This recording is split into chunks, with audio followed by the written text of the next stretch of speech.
with longing for green power. Here comes StarTime Solar Power System. Stay powerful to provide you with the best entertainment experience. Easy use, no worry with the safety socket protection design and long lifespan battery. With StarTime Solar Power System, you no longer need to worry about charging household appliances. And more types of solar power system are available for your different requirements.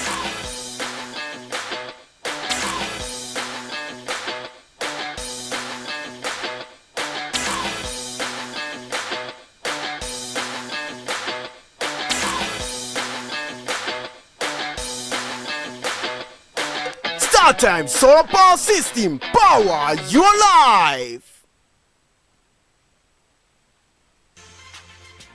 It's a place very close to you, a place easily accessible in a serene environment with adequate security. Ade Super Hotels Limited is the place with the state-of-the-art facility, spacious car park, air-conditioned rooms and suites with modern toilet facilities, standard swimming pool, well-stocked indoor and outdoor baths, boardroom for corporate meetings, halls for all kinds of events and parties, a gymnasium equipped with up-to-date facilities, restaurants that provide local and continental dishes with special services for banquet and buffet. Laundry services are also available. At Ade Super Hotels Limited, you are assured of 24 hours power supply as well as best ever reception that you can imagine. Ade Super Hotel is located at Elisha Road, PO Box 3028, Akure, Ondo State. Telephone 0803 440 4358, 034 206 855. Email adesuperhotels@yahoo.com. Website www.adesuperhotels.com. Ade Super Hotels Limited, hotel with passion for maximum comfort.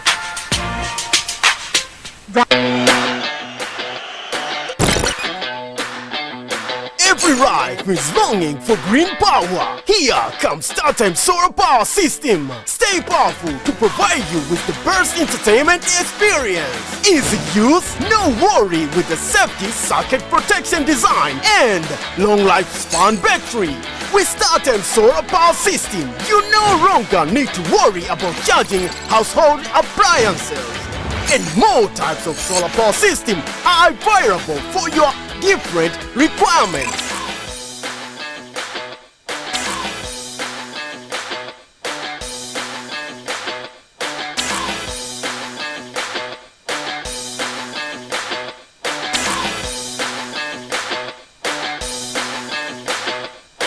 StarTime Solar Power System, power your life.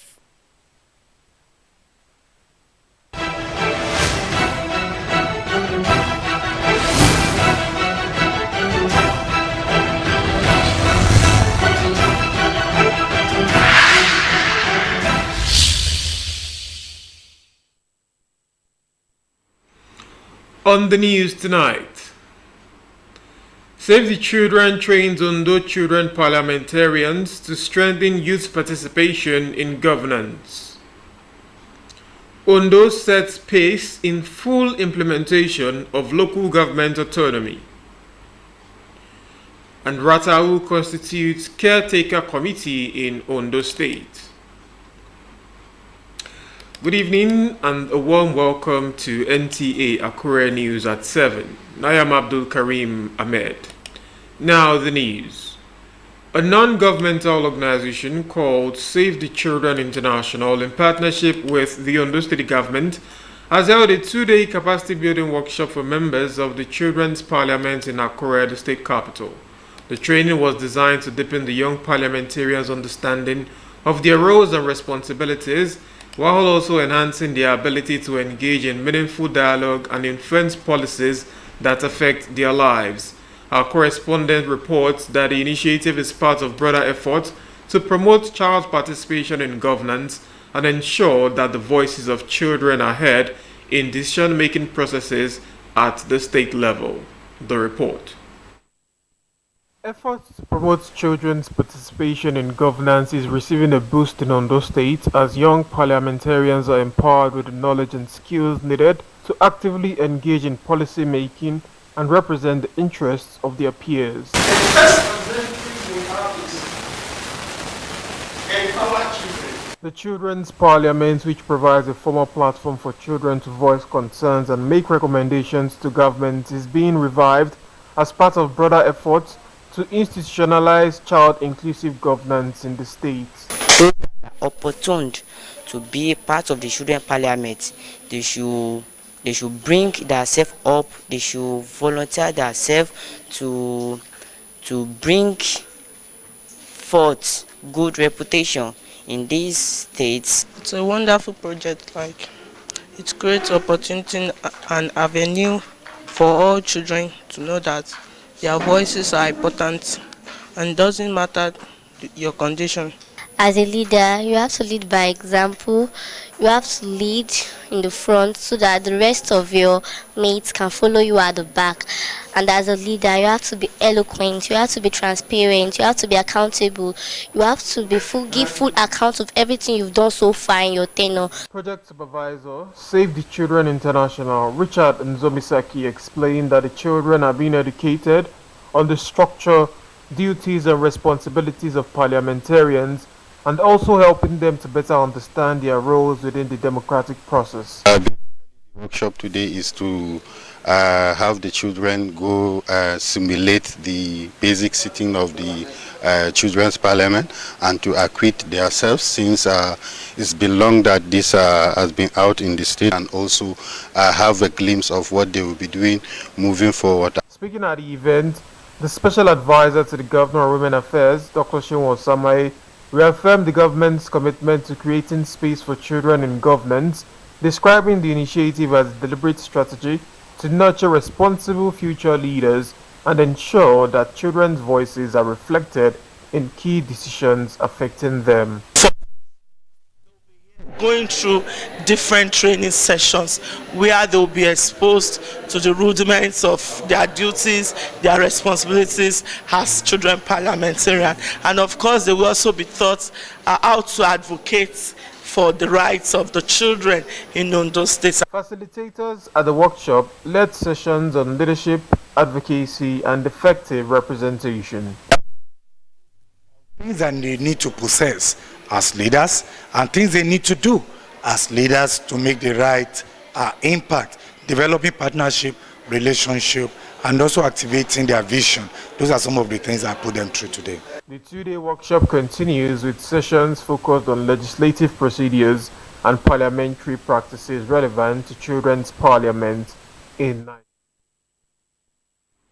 And still in Ondo State, beyond the financial autonomy currently being pursued at the federal level, other aspects of local government autonomy as ruled by the Supreme Court have been fully implemented in Ondo State. In this special report, Oluwakemi Ademola examines the structure, effectiveness and implementation of local government administration in the state. Local government in Nigeria constitutes the third tier of government and remains the closest to the people, serving as a vital link between grassroots and the higher levels of governance. In a renewed push for reform, President Bola Tinubu's administration has championed full autonomy for local governments, an effort that recently culminated in a landmark Supreme Court ruling granting financial and political independence to all 774 local government areas in the country. After this development, Ondo State conducted its local government elections, leading to the inauguration of new chairmen and councillors across its council areas. Of local government had not been impeded by the state government. It had been free. It had been worthy. For us, there have been developments. This is 3 months we've been in office. There has been a free hand being given us by the state government, just as if the autonomy had begun in Ondo State. We need to get our agile back so that revenue generation in local government can increase, and it will increase also our capital base so that we'll be able to perform optimally in the local government system. Some stakeholders, while speaking with NTA News, lauded Governor Lucky Ayedatiwa for taking proactive steps to strengthen local government administration in the state, even as federal government works towards full financial autonomy for local councils. I'm a statutory member of JAC in Ondo State, so I know what is going on. So I can say it any day, anytime, that we have a lovely governor that's never touched our money. He will say He will really guide us on what to do. You can do it like this, you can do it like this, you can do it like, because we have local government chairman in place. Ondo State government has also reiterated its commitment to supporting federal initiatives aimed at tackling poverty and promoting development at the grassroots level. In Ondo State, we have come a long way, and we have history of autonomy of local government in the past. And so, as soon as all the instruments are well arranged, the state, I'm very sure, will follow suit exactly the way federal government wants it. Residents are optimistic that the full implementation of local government autonomy will fast-track development and significantly improve the standard of living across communities. I believe they've not enjoyed their full autonomy. But with time, probably we'll see their handwriting. But as it is now, I have not seen any impact yet. So I expect a better performance over what used to be. They are, however, calling on the federal government to ensure sustained enforcement of the Supreme Court ruling and to intensify efforts in reinforcing local government structures, particularly in Ondo State. In Akure, Oluwaken Ademola, NTA News. President Bola Tinubu has written the House of Representatives seeking the Green Chamber's consideration and passage of the Rivers State 2025 budget proposal of 1.48 trillion naira. The president says this is in line with the constitutional powers of the National Assembly to legislate for the state following the suspension of the State House of Assembly and the current emergency rule in the state. Speaker of the House, Abbas Tajuddin, read the president's proposal on the floor of the House at Thursday's plenary, which indicated 324 billion naira for new and ongoing infrastructure projects in River State and 166 billion naira for healthcare. National Assembly acts on that behalf. Hence, the request for the approval of the Senate for the Rivers State Government 2025 Appropriation Bill. The appropriation bill for the year 2025 is in the total sum of 1,481 billion, wherein the sum of 324 billion is for infrastructure, both ongoing and new projects, while the sum of 166 billion is for the health sector, including 5 billion for free drugs for treatment of malaria and other common ailments. The sum of 75.6 billion is proposed for the educational sector, and the sum of 31.4 billion is proposed for agricultural purposes.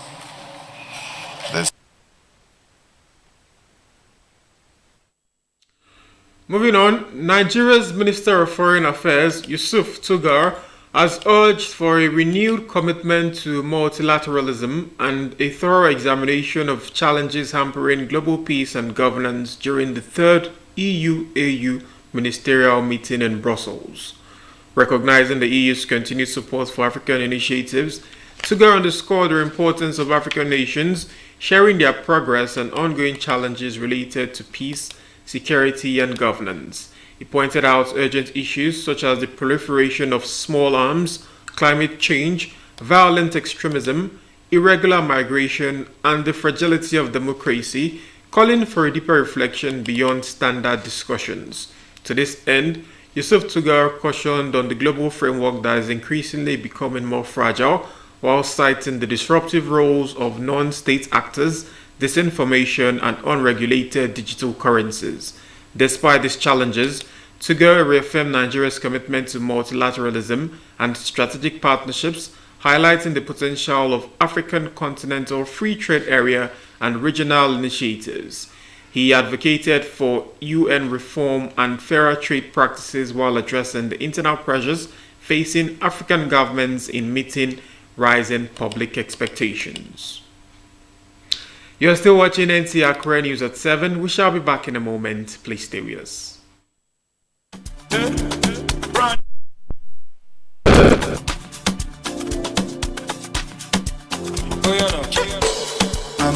moving in my lane, happy every day. Things are not the same, oh no. Now I dey chop from a buffet, unlimited buffet. Why I not there fear? Cause I know it's more than enough for me. Ocean no fit fish, skyway no get limits. I have all I need. Airtel unlimited, data unlimited. To enjoy unlimited data on your devices, visit airtel.com.ng/HBB. Data unlimited. Airtel, a reason to imagine.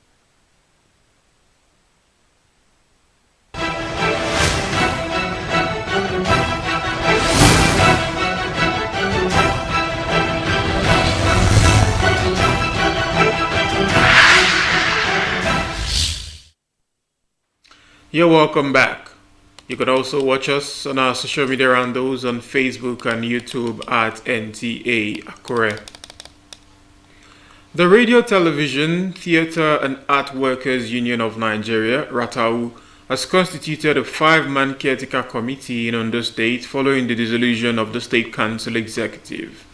The caretaker committee, which is chaired by Olufemi Dairo of the Nigerian Television Authority (NTA) chapter, is to handle the affairs of the union pending when proper elections will be conducted.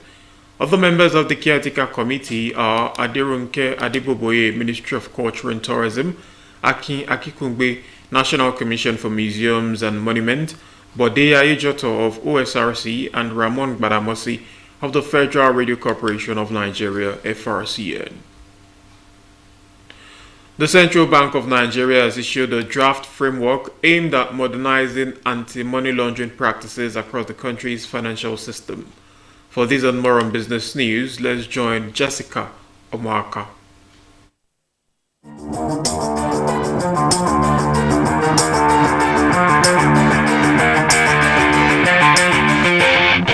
The Central Bank of Nigeria has issued a draft framework aimed at modernizing anti-money laundering practices across the country's financial system through the adoption of intelligent automated solutions. In a circular dated May 20, 2025 and addressed to all regulated financial institutions, the Apex Bank stated that the proposed standards are in response to the growing digitalization of Nigeria's financial system and the increasing sophistication of financial transactions. In another development, the federal government has inaugurated a new board of the Asset Management Corporation of Nigeria, charging its members to adopt a firmer approach to the recovery of non-performing loans. Speaking during the inauguration in Abuja, the Minister of Finance and Coordinating Minister of Economy, Wale Edun, called on the new board to intensify efforts towards asset recovery and financial accountability. Lastly, on business news, Nigeria spent about $2.1 billion on external debt servicing between January and April 2025, marking a 50% increase compared to the $1.33 billion recorded during the same period in 2024. This is according to the latest international payments data published by the Central Bank of Nigeria. The data showed that debt servicing alone accounted for 77.1% of Nigeria's total international payments within the 4 months. And that will be all on business news in Akure. Jessica Omwaka, NTA News. Bayelsa State takes the lead in Day 4 of the ongoing National Sports Festival in Ogun State. Let's join Bright Ebocho for details of this and more on sports. In the ongoing Gateway Games, Bayelsa State remains at the top, boasting 22 gold, 11 silver and 8 bronze medals. Defending champion Delta State